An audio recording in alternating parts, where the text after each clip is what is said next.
Telugu YouTube ఛానల్లో మీ వ్యాపార ప్రకటనల కోసం 9154949554కి కాల్ చేయండి.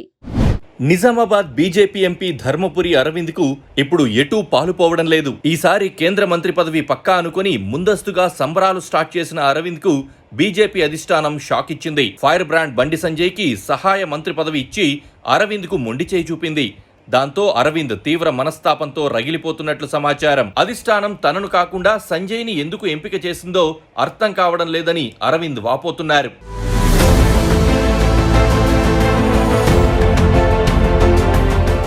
ధర్మపురి అరవింద్ రాజకీయ కుటుంబం నుంచి వచ్చారు. ఆయన తండ్రి డి శ్రీనివాస్ తొలుత కాంగ్రెస్ లో ఉండేవారు. పిసిసి అధ్యక్షుడిగా, మంత్రిగా కూడా పనిచేశారు. తర్వాత బీఆర్ఎస్ లో చేరి రాజ్యసభ సభ్యుడయ్యారు. కాంగ్రెస్ లో చేరేందుకు ప్రయత్నించి మళ్లీ వెనక్కి తగ్గారు. అరవింద్ సోదరుడు ధర్మపురి సంజయ్ కాంగ్రెస్ పార్టీలో ఉన్నారు. అరవింద్ మాత్రం హిందుత్వ భావజాలంతో బీజేపీలో చేరి అక్కడే కొనసాగుతున్నారు. తెలంగాణ బీజేపీలో ఆయన బలమైన నాయకుడనే చెప్పాలి. కల్వకుంట్ల చంద్రశేఖరరావు ముఖ్యమంత్రిగా ఉన్న సమయంలోనే ఆయన కూతురు, ప్రస్తుత బీఆర్ఎస్ ఎమ్మెల్సీ కల్వకుంట్ల కవితను 2019 లోక్సభ ఎన్నికల్లో నిజామాబాద్లో ఓడించి అరవింద్ సంచలనం సృష్టించారు. పసుపు బోర్డు తెస్తానని బాండ్ పేపరు రాసిచ్చి కాస్త ఆలస్యంగా అయినా బోర్డు సాధించారు. ఇదే 2024 లోక్సభ ఎన్నికల్లోనూ అరవింద్ను మళ్లీ నిజామాబాద్ ఎంపీగా గెలిపించింది. బీసీ సామాజిక వర్గానికి చెందిన నేతైన అరవింద్ రెండోసారి ఎంపీగా గెలిస్తే తనకు మంత్రి పదవి వస్తుందని ఆశించారు. అందుకే అసెంబ్లీ ఎన్నికల్లో కోరుట్ల నుంచి ఓడిపోయినా బాధపడలేదు. లోక్సభ ఎన్నికల్లో గెలుస్తానని, కేంద్ర మంత్రి అవుతానని చెప్పుకుంటూ వచ్చారు. నిజామాబాద్ లోక్సభ నియోజకవర్గంలో అరవింద్ సునాయాసంగా గెలిచారు. మరి కోరుకున్న కేంద్ర మంత్రి పదవి ఎందుకు రాలేదన్నది ఇప్పుడు పెద్ద ప్రశ్నే అవుతుంది. అందుకు సమీకరణాలు పని చేయలేదని చెబుతున్నారు. ఈసారి తనను గెలిపిస్తే మంత్రిగా తిరిగి వస్తానని నిజామాబాద్ లోక్సభ పరిధిలో అరవింద్ ప్రచారం చేసుకున్నారు. గెలిచిన మాట నిజం, మంత్రి పదవి రావడం మాత్రం అబద్ధమైంది. బీసీ కోటాలో సంజయ్, డాక్టర్ లక్ష్మణ్, ఈటెల రాజేందర్, అరవింద్లలో ఒకరికి కేంద్ర సహాయ మంత్రి పదవి దక్కుతుందని వార్తలొచ్చాయి.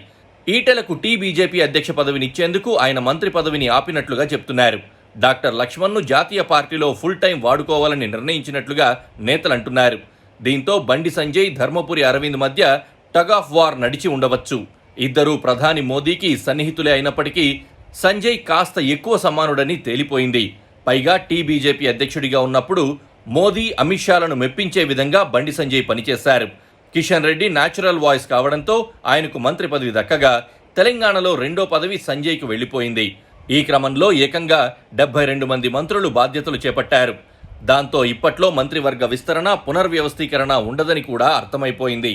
అందుకే ధర్మపురి అరవింద్ తీవ్ర నిరాశలో ఉన్నట్లుగా తెలుస్తోంది. అరవింద్ మాటల మరాఠీ, దూకుడుగా ఉండే నాయకుడు. ప్రత్యర్థులపై తీవ్ర స్థాయిలో విరుచుకుపడతారు. పార్టీ బలోపేతం కోసం పనిచేస్తారు. ఉమ్మడి నిజామాబాద్ రాజకీయాల్లో పూర్తి పట్టు సాధించారు. అందుకే ప్రస్తుతానికి నిరాశ తప్పకపోయినా భవిష్యత్తులో కీలక పదవి రావచ్చని తెలంగాణ పార్టీ వర్గాలు అంటున్నాయి.